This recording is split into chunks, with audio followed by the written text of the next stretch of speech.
Good morning class. Good morning sir. चलिए static GK के series में आज हम शुरू करते हैं महत्वपूर्ण दिवस। ठीक है क्लास? Yes sir. चलिए एक मिनट।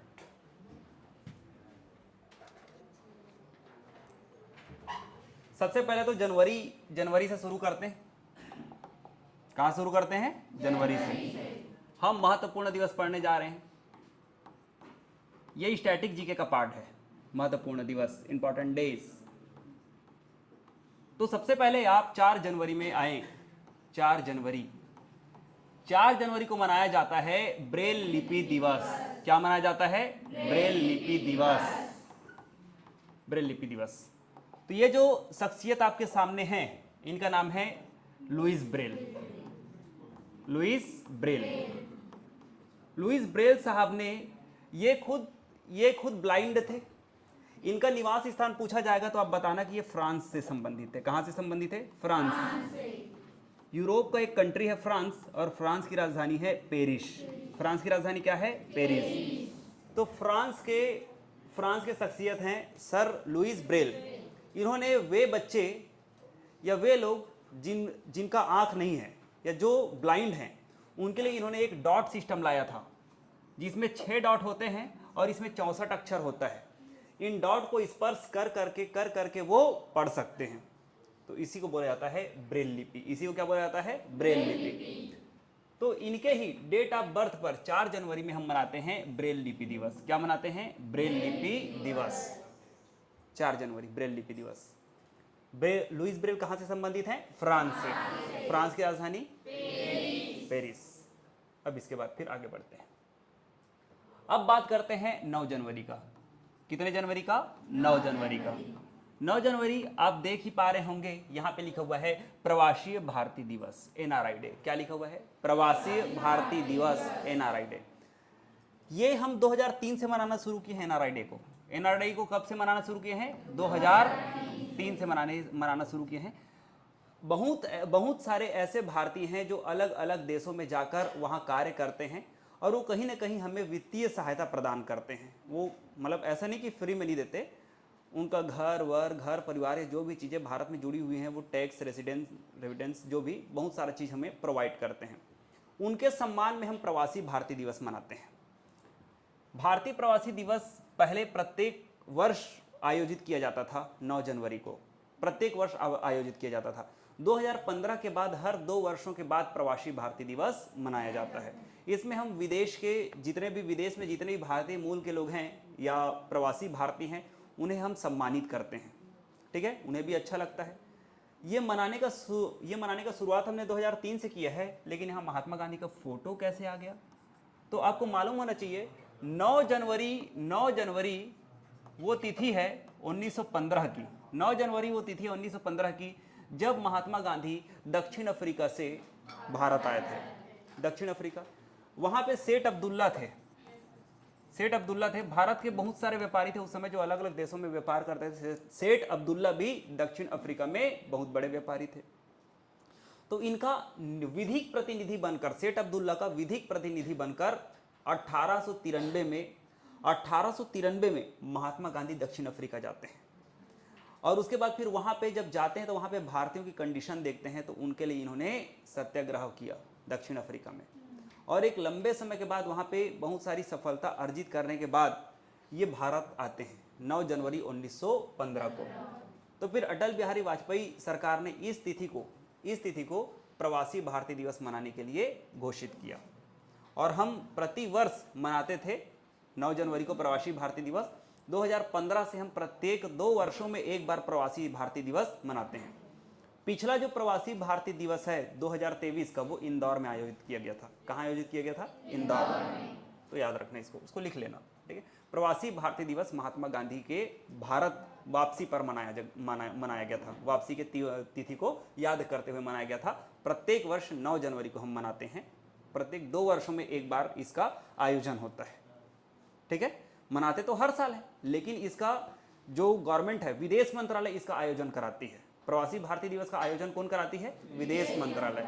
विदेश में रह रहे भारतीयों को सम्मानित किया जाता है इस समय में, या ऐसे लोग जो विदेश के ही हो चुके हैं लेकिन वो कहीं ना कहीं भारत से जुड़े हुए हैं, उनको सम्मानित किया जाता है।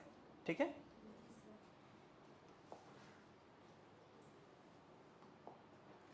अब उसके बाद फिर आते हैं 12 जनवरी में। कब आते हैं? 12 जनवरी। 12 जनवरी को मनाया जाता है युवा दिवस, राष्ट्रीय युवा दिवस बोलेंगे हम इसको, राष्ट्रीय युवा दिवस। आपको ये युगदूत दिख रहे होंगे, स्वामी विवेकानंद जी। तो स्वामी विवेकानंद जी के जन्म दिवस के उपलक्ष्य में हम राष्ट्रीय युवा दिवस मनाते हैं।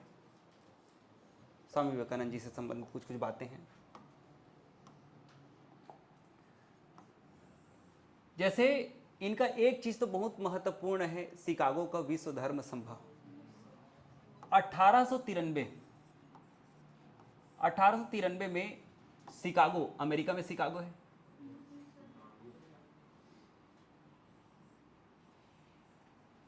ये हम बता देते हैं अमेरिका,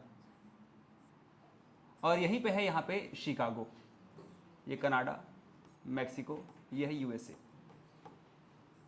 शिकागो विश्व में सबसे बड़ी मांस की मंडी, वहां लगा विश्व का सबसे बड़ा और सबसे पहला धर्म सम्मेलन। यहाँ पे पूरे दुनिया के जितने भी धर्म गुरु थे सारे के सारे यहाँ पे शामिल हुए थे, सभी धर्मों से शामिल हुए थे, और सनातन एवं हिंदू धर्म का प्रतिनिधि करने वाले व्यक्ति पहुंचे थे स्वामी विवेकानंद जी। रामकृष्ण परमहंस जी के भक्त हैं आप? रामकृष्ण परमहंस का वास्तविक नाम था गदाधर चट्टोपाध्याय, और इनका वास्तविक नाम था नरेंद्रनाथ दत्त। इनका नाम है नरेंद्रनाथ दत्त, और इनके गुरु हैं रामकृष्ण परमहंस। रामकृष्ण परमहंस, तो रामकृष्ण परमहंस जो देवी का साक्षात दर्शन किए थे, देवी को भोजन कराते थे, एकदम वास्तविक सत्यता है, ठीक है। स्वामी विवेकानंद जी रूढ़िवाद के तो कट्टर विरोधी थे, रूढ़िवाद का विरोध करते थे, लेकिन ये मूर्ति पूजा का समर्थन करते थे। और इनका मूर्ति पूजा मतलब भगवान को ये निराकार भी मानते हैं, और भगवान का कोई स्वरूप है अर्थात भगवान के आकार को भी मानते हैं। आप ध्यान करके भी भगवान को पा सकते हो, आप मूर्ति पूजा करके ही भगवान को पा सकते हो। बस इतना है कि इनका जो नारा है वो है नर सेवा ही नारायण सेवा, मानव सेवा ही सबसे बड़ा सेवा है। अगर आपको ईश्वर का सेवा करना है तो आप दुखी मानव का सेवा करें।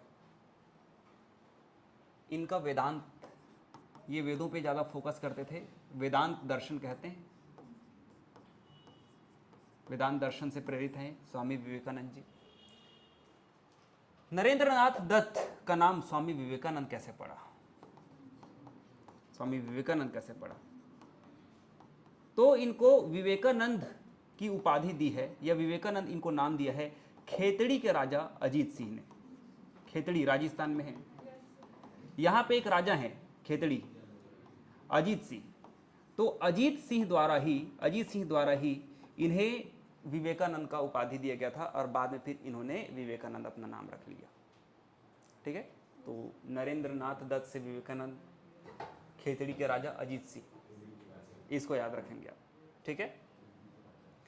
जब शिकागो में धर्म सम्मेलन होता है, स्वामी विवेकानंद जी वहां पे अपना वेशभूषा के साथ वहां पहुंचते हैं, तो लोग इनको देखते हैं, बहुत संघर्षशील समय था उस समय, इनका लोग मजाक उड़ाते थे। जब वहां पे सब सारे के सारे अंग्रेज धर्म गुरु आते थे, अपने धर्म को एकदम महान बताते थे, ठीक है।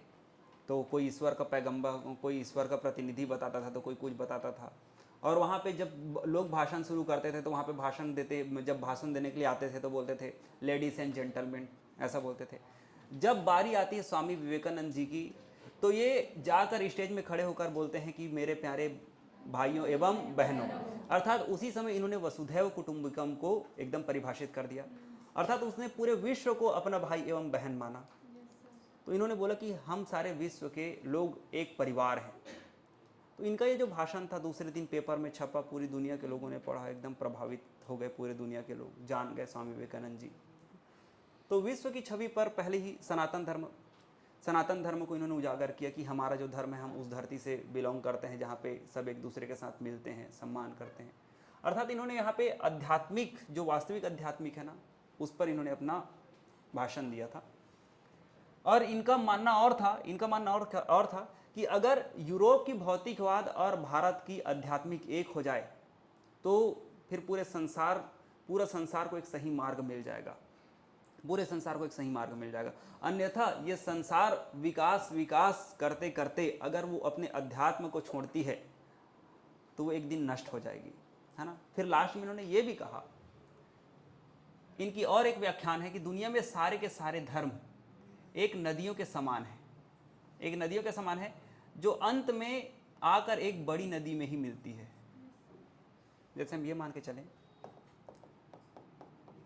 कि ये जो सनातन धर्म है, ये जो हिंदू धर्म है, ये जो सनातन धर्म है, ये एक हिंदू धर्म है।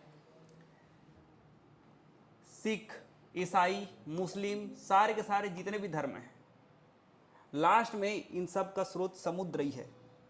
सारी की सारी नदियों का एक अंतिम स्रोत क्या है? समुद्र है। उसी प्रकार सभी धर्मों का एकमात्र ऊपर वाला ईश्वर जिसे हम मानते हैं जी, सभी धर्मों को एक ही होना है, समुद्र में मिलना है। तो सारी की सारी नदियों का एक ही मंजिल है, इनका कहना यह था स्वामी विवेकानंद जी का। स्वामी विवेकानंद जी ने रामकृष्ण मिशन की स्थापना की थी 1 मई 1897 में।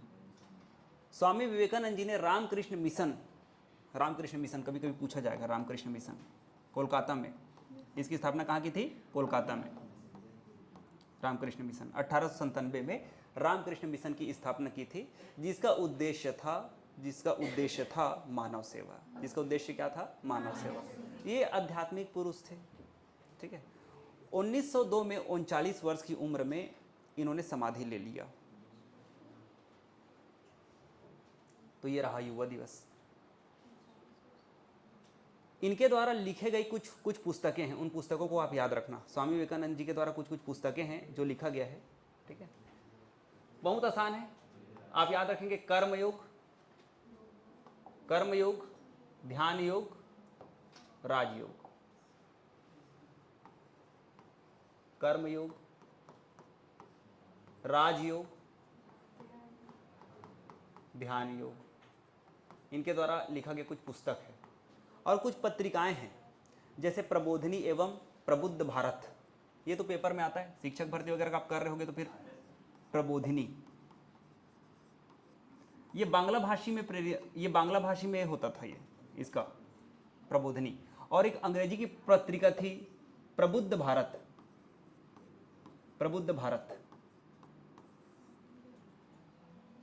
तो आप इसको तो बिल्कुल याद रखेंगे गाइस। प्रबुद्ध भारत ये इंग्लिश में छपती थी, जबकि बांग्ला भाषी पत्रिका थी प्रबोधिनी। स्वामी विवेकानंद जी की 2 पत्रिकाएं एवं 3 पुस्तकें बहुत ज़्यादा प्रसिद्ध हैं।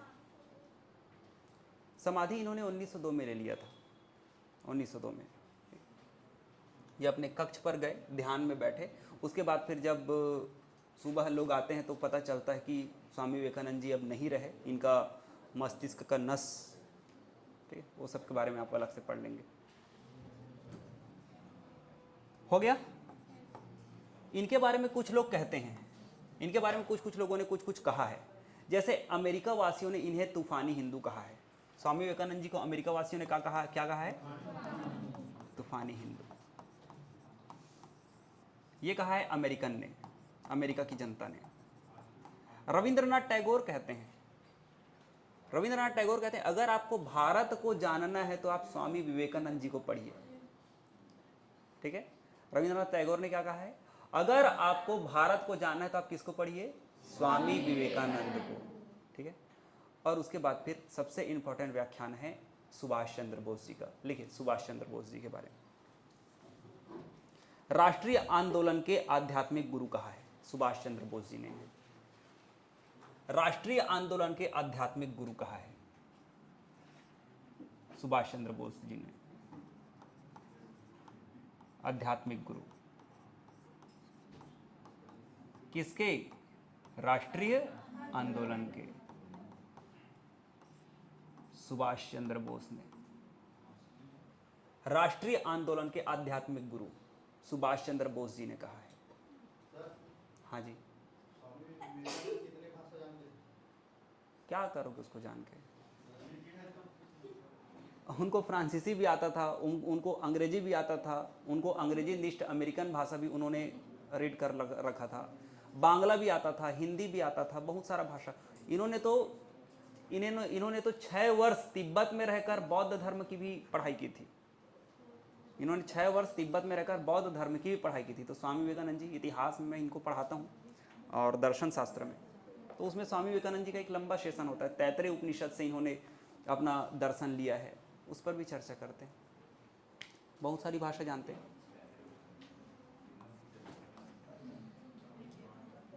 चलिए आगे बढ़ें। अच्छा, और क्या?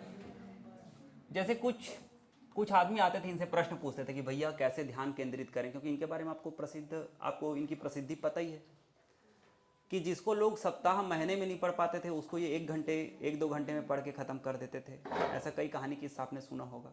पढ़ने लिखने वाला जी बचपन से ही माहिर थे। शुरू में नास्तिक प्रवृत्ति के थे। रामकृष्ण के मिलने के बाद फिर उसके बाद फिर जब ये आस्तिक बने, मतलब एक सच्चा गुरु चाहिए रहता ना, वैसा सच्चा गुरु जब इनको मिला, उसके बाद फिर ये ऐसे आस्तिक हुए कि फिर ये धर्म के मार्ग पर चलना ही शुरू कर दिए थे। इनकी एक शिष्य है ब्रिटेन की, मार्गरेट नोबेल करके। मार्गरेट नोबेल जब वो भारत आती तो फिर बाद में फिर भारतीयों ने निवेदिता, ठीक है, भगिनी निवेदिता, उनका वास्तविक नाम है मार्गरेट नोबल, इनके शिष्य इनसे प्रभावित हो गई। जब अमेरिका में ये भाषण दे रहे थे, उसके बाद फिर इनको एक महिला मिलती है और इनको बोलती है कि आप मेरे से शादी कर लें। तो ऐसा क्यों बोल रहे हो आप? तो फिर वो लेडीज़ बोलती कि मुझे आपके जैसा बच्चा चाहिए। तो मैं कोई गारंटी नहीं दे सकता कि मेरा बच्चा मेरे जैसा ही हो, है कि नहीं? तो ज़्यादा अच्छा है कि आप ही मेरी माँ बन जाइए, मुझे ही अपना बच्चा मान लीजिए। तो इन्होंने, मतलब इनकी वाक पटुता कुछ ज़्यादा ही प्रो लेवल का था, है ना। तो इन्होंने वैसा, उनका महिला का भी दिल जीत लिया, प्लस अपना सन्यासी का भी मान रख लिया इन्होंने, तो उसी को ही माँ बना लिए। और आगे क्या? एक आदमी जाता है इनके पास, इनके शरण में कि मेरा ध्यान बहुत भटकता है, मैं अपने लक्ष्य की ओर केंद्रित नहीं हो रहा हूँ। तो फिर वो बोलता है कि वह वहीं इनके वेल्लूर मठ के आसपास में, वेल्लूर में इनका मठ था, तो एक कुत्ता था, तो उस बोलते हैं जाओ कुत्ते घुमा के लाओ, बाउंड्री घुमा के लाओ वैसे। तो जब वो कुत्ते को ऐसे घुमा के लाते हैं, तो जब इनके पास वापस आते हैं तो फिर क्या परिवर्तन हुआ? घूम के आए तो कुछ परिवर्तन नहीं हुआ। लेकिन इन्होंने ये देखा कि कुत्ता हाँफ रहा है, तो दिखाया स्वामी विवेकानंद ने, देखो कुत्ता हाँफ रहा है। तुम्हारी सांसें जब तुम घूम रहे थे और तुम जब घूम के आए तो तुम्हारी सांसें तो नॉर्मल चल रही हैं, लेकिन वो जो कुत्ता वो हाँफ रहा है, वो थक गया। वो थका क्यों? क्योंकि जब चल रहे थे ना, तो तुमको मैं बोला था कि सीधे सीधे घूम के आना है, तुम सीधे सीधे घूम के आए, मेरा बात बढ़िया माने।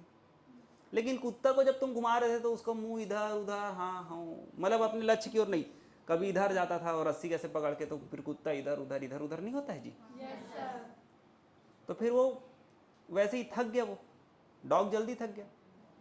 तो उन्होंने वही बोला कि आदमी अपने लक्ष्य को पा सकता है अगर वो अपने लक्ष्य की ओर ही आगे बढ़े। वो 10 प्रकार के प्रपंच में इधर उधर, एक समय ऐसा आता है कि वो फंस जाता है सांसारिक माया मोह में जी, इधर उधर भटक जाता है। फिर उसने अपने लक्ष्य को खुद ही कठिन बना लिया, तो अब वो कहाँ चल पाएगा? क्योंकि वो तो सांसारिक माया मोह में कई तरफ से फंस चुका है, इधर उधर भटक चुका है। आपको वन वे चलना है। समस्याएं आएंगी। स्वामी विवेकानंद जी ने कहा है कि अगर आपके जीवन में समस्याएं आ रही हैं, तभी आप अच्छे मार्ग पर चल रहे हैं। अगर आपके जीवन में समस्याएं नहीं आ रही हैं, मतलब आप गलत मार्ग में चल रहे हैं। समस्या उन्हीं के रास्ते पर आती है जो सही रास्ते पर चलते हैं, ठीक है। बाकी उठो जागो भागो दौड़ो सब जानते हो, तब तक मत रुको जब तक मंजिल मिल ना पाए, ठीक है।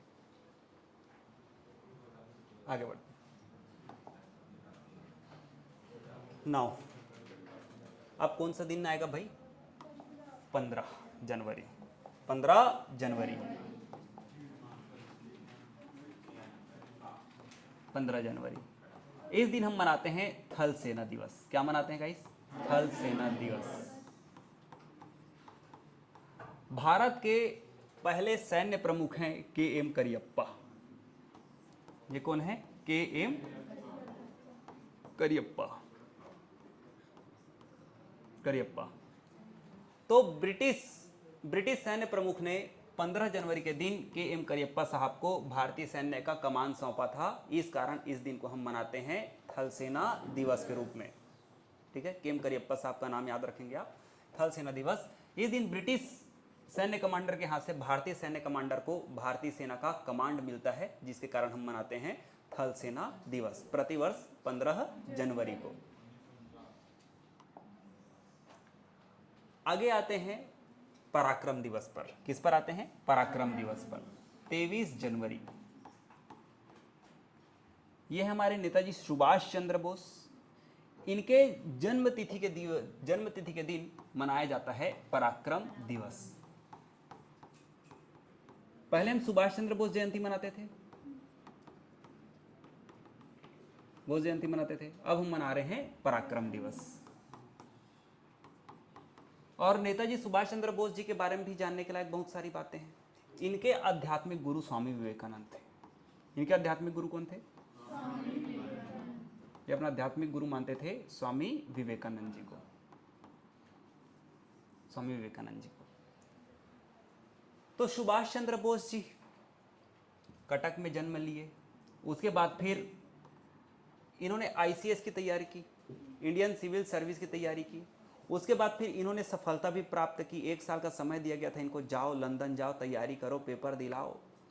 इन्होंने लंदन गए, तैयारी किए, सफल भी हुए, लेकिन अंग्रेजों के अधीन रहकर काम करना इनको अच्छा नहीं लगा, तो 1919 में इन्होंने इस्तीफा भी दे दिया।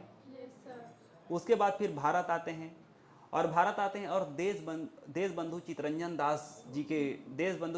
दास जी को अपना राजनीतिक गुरु बनाते हैं। चितरंजन दास जी बंगाल संबंधित राजनेता हैं। स्वराज पार्टी का गठन किया था उन्होंने मोतीलाल नेहरू के साथ मिलकर। ये वही चितरंजन दास हैं। तो इनके वो राजनीतिक गुरु हैं। आध्यात्मिक गुरु स्वामी विवेकानंद जी, राजनीतिक गुरु चितरंजन दास। तो अब उसके बाद फिर ये भारतीय राजनीति में सक्रिय होते हैं, कांग्रेस से जुड़ते हैं। उसके बाद फिर अलग अलग आंदोलनों में महात्मा गांधी का भी साथ देते हैं, और उसके बाद फिर कहीं गलत हो जाता तो उनका विरोध भी करते हैं। जैसे असहयोग आंदोलन महात्मा गांधी ने वापस ले लिया था, तो इन्होंने उसका विरोध भी किया था कि आपने क्यों वापस ले लिया, जब इतने अच्छे चरम पर आंदोलन चले गया था तो क्यों आपने अचानक से वापस ले लिया करके। ठीक है, उसके बाद फिर मेन मुद्दे पर आते हैं। सुभाष चंद्र बोस जी कांग्रेस के अध्यक्ष कब बनते हैं, ये पूछा जाता है। किस समय कांग्रेस के अध्यक्ष के रूप में काम किए थे?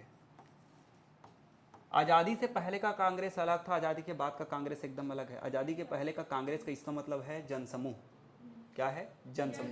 देश के जितने भी लोग क्रांतिकारी विचार के थे, जो देश की जनता को अंग्रेजों की गुलामी से बचाना चाहते थे, उन सबका एक समूह था ये कांग्रेस। ठीक है, ऐसा कोई पर्टिकुलर पार्टी नहीं था चुनाव जीतने वाला। ये आज़ादी से पहले का कांग्रेस कुछ अलग ही था। ठीक है, तो कांग्रेस के अध्यक्ष बनते हैं 1938 और 1939 में। 1938 और 1939 में। 1938 में कांग्रेस का अधिवेशन होता है हरिपुरा में। कहाँ होता है? हरिपुरा में। यहीं पे एक बड़ी भीड़ के साथ इन्होंने मीटिंग के बाहर ध्वज फहराया था, और वहां पे ध्वज गीत का मंचन किया था। विजय विश्व तिरंगा प्यारा, झंडा ऊंचा रहे हमारा। उसके बाद फिर 1939 में इनका जो वक्तव्य था थोड़ा सा मतलब आक्रामक था। ये आई एम सॉरी बोलकर अंग्रेजों से अनुनय निवेदन करने वाले पक्षधर नहीं थे, थोड़े से आक्रोशित व्यक्ति थे, है ना। इनको बंगाल टाइगर भी कहा जाता है, सुभाष चंद्र बोस जी को। ठीक है, तो महात्मा गांधी इनके थोड़े से विरोधी थे, तो महात्मा गांधी ने अपना एक आदमी उतार दिया था, वहीं सुभाष चंद्र बोस जी, और एक तरफ महात्मा गांधी का आदमी था पट्टाभी सीतारामैया। जब इस दूसरे चुनाव में भी, जब त्रिपुरी में चुनाव हो रहा था, त्रिपुरी में फिर से कांग्रेस की मीटिंग हुई। हर साल दिसंबर में कांग्रेस का अधिवेशन होता था, और 1 साल के लिए अध्यक्ष चुना जाता था। जब 1939 के लिए त्रिपुरी के लिए अध्यक्ष पद का चयन हुआ, तो वहाँ के लोगों ने फिर से सुभाष चंद्र बोस जी को ही अपना अध्यक्ष बना दिया। महात्मा गांधी जी नाराज हो गए। तो महात्मा गांधी के नाराज होने के कारण इन्होंने बोला कि भाई मैं आपका सम्मान करता हूँ, विचारों में मतभेद हो सकता है, लेकिन भाई आप तो मेरे सम्माननीय हैं, और ये उनको बहुत मानते थे। तो फिर इन्होंने बोला कि ठीक है, अगर आप मेरे बड़े हैं, अगर आप नाराज़ हो रहे हैं तो ज़्यादा अच्छा कि मैं यहाँ से अपना इस्तीफा ही दे दूँ। तो इन्होंने त्रिपुरी अधिवेशन, ये कांग्रेस का सबसे छोटा अधिवेशन इसी को बोलते हैं, त्रिपुरी संकट भी इसको बोलते हैं, कि एक अध्यक्ष अपने कार्यकाल के दौरान ही इस्तीफा दे रहा है, ठीक है, केवल मतभेद के कारण। तो इन्होंने इस्तीफा दे दिया। फिर बचे हुए समय के लिए अध्यक्षता किसने किया था, पेपर में ही आता है। त्रिपुरी में सुभाष चंद्र बोस जी ने महात्मा गांधी से मतभेद होने के कारण इस्तीफा दे दिया। तो फिर बाकी कार्यवाही अध्यक्ष के रूप में किसने की, बताइए बताइए। जब भी इस प्रकार का प्रश्न है, कांग्रेस में कोई आदमी इस्तीफा देगा, पहले कांग्रेस में कोई आदमी इस्तीफा देगा, बचे हुए कार्यकाल के लिए कौन आएगा, तो एक नाम याद रखना मेरे भाई, डॉक्टर राजेंद्र प्रसाद। क्या नाम याद रखना, डॉक्टर राजेंद्र प्रसाद, ठीक है। तो सामान्य ज्ञान को ऐसे पढ़ लो कि वो सामान्य ना रहे, वो आपके लिए सामान्य रहे, एकदम खास तरीके से पढ़ो उसको, ठीक है। आपका भी दिमाग में वही वाला कैप्सूल लगा हुआ है 1450 ग्राम का, जो मेरे में लगा हुआ है भाई, ठीक है। बस आप कितना रिवाइज कर पाते हैं चीज़ों को, कितना रिलेट कर पाते हैं, कितना समझ पाते हैं।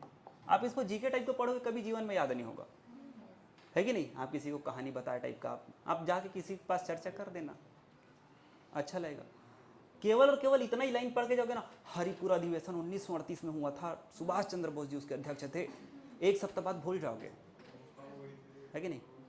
अपने अंदर एक फ्लो बनाओ, ठीक है, धीरे धीरे ही सही, लेकिन अपने ज्ञान को अर्जित करते चलो, सफलता मिलेगी, ठीक है। एक दिन में मैं सब कुछ पढ़ लूँगा, आप 10वीं को तो वैसे पास कर सकते हो एक रात एक महीने में, कंपटीशन एग्ज़ाम को नहीं कर सकते, ठीक है। इसके लिए फ्लो बहुत ज़रूरी है, निरंतरता, कंटिन्यूटी, है कि नहीं। पढ़ो, जो चीज़ समझ में नहीं आ रहा है आप उसको 2-3 बार पढ़ो, बिल्कुल समझ में आ जाएगा, वो आ जाता है। उसके बाद फिर इन्होंने फॉरवर्ड ब्लॉक की गठन कर ली, पहला सैन्य दस्ता, तो इनका मजाक भी उड़ाया गया। उसके बाद फिर बोले कि भारत में मेरा कोई मान सम्मान नहीं है, अच्छा नहीं लगा होगा इनको, वैसे भी इनके घर में इनको नज़रबंद कर दिया गया था।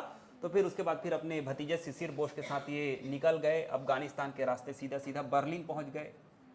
फिर बर्लिन में देखा जर्मनी खुद द्वितीय विश्व युद्ध में फंस चुका है, मेरा क्या मदद करेगा। तो फिर उसके बाद फिर हिटलर की मदद से फिर ये वापस आते हैं और ये जापान जाते हैं। कहाँ जाते हैं, जापान। रास बिहारी बोस ने इनको निमंत्रण दिया था, आमंत्रित किया था कि आओ आप इधर से हमारी कमान को संभालो करके। वहाँ पे 2 व्यक्ति हैं, एक तो अंग्रेजों के युद्ध बंदी हैं सिंगापुर में कैप्टन मोहन सिंह, और दूसरे जापान में है रास बिहारी बोस, ठीक है। तो इन्होंने इंडियन इंडिपेंडेंट लीग का और इन्होंने आज़ाद हिंद फौज का INA का गठन किया था। दोनों का अध्यक्ष बनते हैं सुभाष चंद्र बोस जी 1943 में, और दोनों को पुनर्जीवित करते हैं। उसके बाद फिर सिंगापुर में जाकर आज़ाद हिंद सरकार का गठन करते हैं, सिंगापुर में जाकर आज़ाद हिंद सरकार का गठन करते हैं। उसके बाद फिर आरजे हुकूमत आज़ाद हिंद इसी को कहा जाता है। उसके बाद फिर ये कूच करते हैं भारत को आज़ाद कराने के लिए।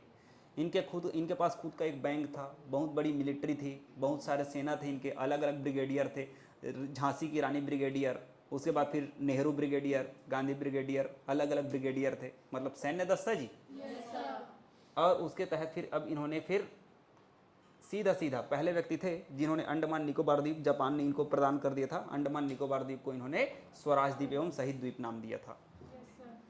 उसके बाद फिर ये वापिस आते हैं भारत की तरफ, और ये पूर्वोत्तर राज्य से ये भारत की ओर अंदर घुसना प्रयास करते हैं, ठीक है।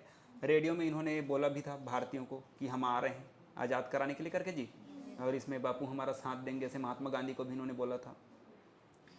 लेकिन उसी समय जब ये ताइवान यात्रा वगैरह, मतलब ये कहीं और अंतर्राष्ट्रीय यात्रा पर थे, जापान विश्व युद्ध में परास्त हो चुका था, हथियार वगैरह डाल रहा था, क्योंकि वहाँ पे हिरोशिमा एवं नागासाकी में 9 अगस्त, 6 अगस्त और 9 अगस्त एक के बाद एक 2 परमाणु बम गिरे, है ना। तो फिर अब ये कुछ दूसरे व्यवस्था में जा रहे थे।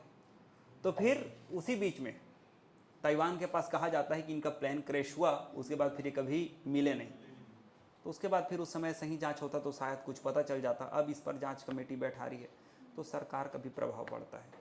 ठीक है, वही है, हमारे देश के लिए बहुत कुछ किया था इन्होंने। इनके द्वारा किए गए कार्यों को कभी हमें भूलना भी नहीं है। ठीक है, हमेशा हमारे माननीय सम्माननीय रहेंगे सुभाष चंद्र बोस जी, है कि नहीं? बोलिए सुभाष चंद्र बोस की जय। इनके ही याद में मनाया जाता है पराक्रम दिवस। आगे बढ़ते हैं। 24 जनवरी को मनाते हैं राष्ट्रीय बालिका दिवस। बालिका बचाओ बालिका पढ़ाओ योजना को आपका काम है, होमवर्क है, आप उस योजना को पढ़ के आएंगे। ठीक है, 24 जनवरी को मनाया जाता है। कब मनाया जाता है? 24 जनवरी को। बालिका बचाओ बालिका पढ़ाओ के बारे में आपको पढ़ के आना है। ठीक है, नरेंद्र मोदी गवर्नमेंट का पहला कार्यकाल शुरू हुआ था, उसी समय इस योजना को लॉन्च किया गया। ठीक है, कहाँ से लॉन्च किया गया है, कैसा वैसा है, पूरा चीज़ आपको पढ़ के आना है। योजना आप पढ़ लेना। ठीक है,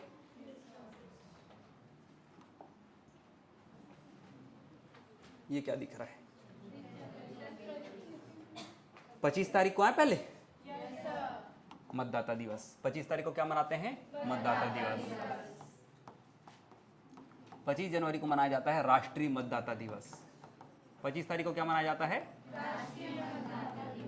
मतदाता दिवस, राष्ट्रीय मतदाता दिवस, राष्ट्रीय मतदाता दिवस।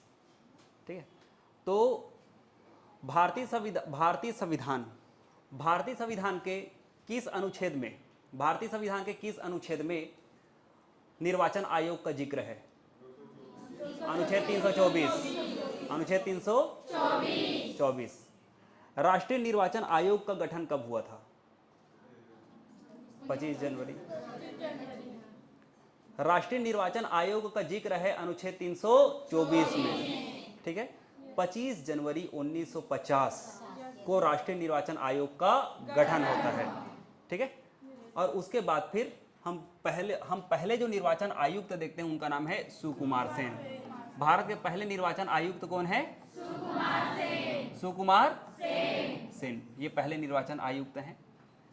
25 जनवरी 1950 को निर्वाचन आयोग का गठन होता है। इनका काम होता है जितने भी संसद के सदस्य हैं, संसद के सदस्यों का निर्वाचन कराना। संसद का मतलब होता है लोकसभा एवं राज्यसभा, इसमें निर्वाचन कराना। फिर उसके बाद फिर विधानमंडल का भी निर्वाचन कराते हैं ये लोग। विधानमंडल मतलब विधानसभा वगैरह का, जितने भी विधायक होते हैं उनका भी निर्वाचन कराते हैं। राष्ट्रपति के निर्वाचन के लिए ये जितना भी अनुशासन वगैरह नियम वगैरह बनाते हैं राष्ट्रपति, तो राष्ट्रपति का भी ये चुनाव करवाते हैं। उपराष्ट्रपति का भी ये चुनाव करवाते हैं। जो निर्वाचन आयोग है वो, है ना। अभी वर्तमान में निर्वाचन आयुक्त हैं राजीव कुमार। वर्तमान में कौन है? राजीव कुमार। पहले नंबर के थे सुकुमार सेन और उसके वर्तमान में है राजीव कुमार। आदर्श आचार संहिता लागू करने वाले निर्वाचन आयुक्त कौन थे? टी.एन. शेषन। कितने घंटे से पहले चुनाव का प्रचार बंद हो जाना चाहिए आधार संहिता? कितने घंटे? 48 घंटे। बहुत बढ़िया। निर्वाचन आयोग संविधान के कौन से भाग में है? भाग 15। अच्छे से याद रखा करो, ठीक है। भाग 15। वयस्क मताधिकार, पहले आम चुनाव में वयस्क मताधिकार का उम्र क्या था? 21 वर्ष। क्या बात है, 21 वर्ष। और वर्तमान में कितना है बच्चे? 18 वर्ष। क्या बात है। 21 वर्ष से 18 वर्ष कब हुआ? 61वां संविधान संशोधन। वयस्क का मतलब होता है जो आदमी अपना अच्छा बुरा सोच सके, वो वयस्क कहलाता है, ठीक है। तो ये है 25 तारीख को हम मनाते हैं राष्ट्रीय मतदाता दिवस। बहुत अच्छी बात। चलिए अब आते हैं 26 जनवरी में। अब कहाँ आते हैं? 26 जनवरी। अब इसके बारे में थोड़ा सा हिस्टोरिकल बैकग्राउंड समझ लो बच्चों। 26 जनवरी गणतंत्र दिवस मनाते हैं, ठीक है, वो सब जानते हैं, रिपब्लिक डे। उससे पहले देखते हैं, आजादी से पहले 26 जनवरी के दिन जवाहरलाल नेहरू ने रावी नदी के तट पर फ्लैग लहराया। जब ये लोग लाहौर के अधिवेशन से वापस आ रहे थे, फिर इन्होंने 26 जनवरी को स्वतंत्रता दिवस मनाना शुरू कर दिया था। तो आजादी से पहले 26 जनवरी को हम लोग स्वतंत्रता दिवस मनाते थे, ठीक है। उसके बाद फिर अचानक से ये देखा गया कि लॉर्ड माउंटबेटन ने भारत को 15 अगस्त को स्वतंत्र कर दिया। तो अब 15 अगस्त को स्वतंत्रता दिवस मनाया जाता है। स्वतंत्रता दिवस मनाया जाता है 15 अगस्त को। उसके बाद फिर इसी बीच में 1946 में संविधान निर्माण शुरू हुआ था और ये 26 नवंबर 1949 को संविधान बनकर तैयार हो गया। संविधान बनकर तैयार हो गया। अब बात हुआ इसको लागू कराने का, तो इस दिन इसको लागू करना था, बन के तैयार हो गया, चलो अब लागू करेंगे करके। तो फिर जवाहरलाल नेहरू ने पुराने दिनों को याद किया और सभा में प्रस्ताव रखा कि भाई जो 26 जनवरी था वो हमारा ऐतिहासिक महत्व का तिथि था, थोड़ा सा रुक जाते हैं, 26 जनवरी तक रुक जाते हैं, 1.5-2 महीने रुक जाते हैं, फिर उसको लागू करवा देंगे करके। तो फिर बाकी लोगों ने इसका बिल्कुल स्वागत किया। उस समय सब मिल बांट कर काम करते थे, ऐसा नहीं कि एक का विरोध वो का विरोध। आज जैसे संसद में आप देखोगे ना एकदम कट्टर विरोध करते हैं। अच्छे काम के लिए सब साथ में हो जाते थे, ये खूबसूरती थी पहले। तो अब आप देखो 26 नवंबर 1949 इस दिन संविधान के कुछ अनुच्छेदों को लागू किया गया है। अंशतः 16 अनुच्छेद लागू हुए थे इस दिन, बाकी पूर्ण रूप से लागू किया गया 26 जनवरी 1950। 26 जनवरी 1950। इसी समय भारत में राष्ट्रपति का पद बनता है और राष्ट्रपति का निर्वाचन होगा।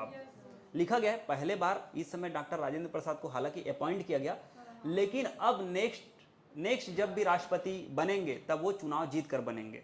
अर्थात किसी भी देश में सर्वोच्च पद पर बैठा वो पदाधिकारी चुनाव जीत कर जाएगा, वो देश गणतंत्र कहलाता है।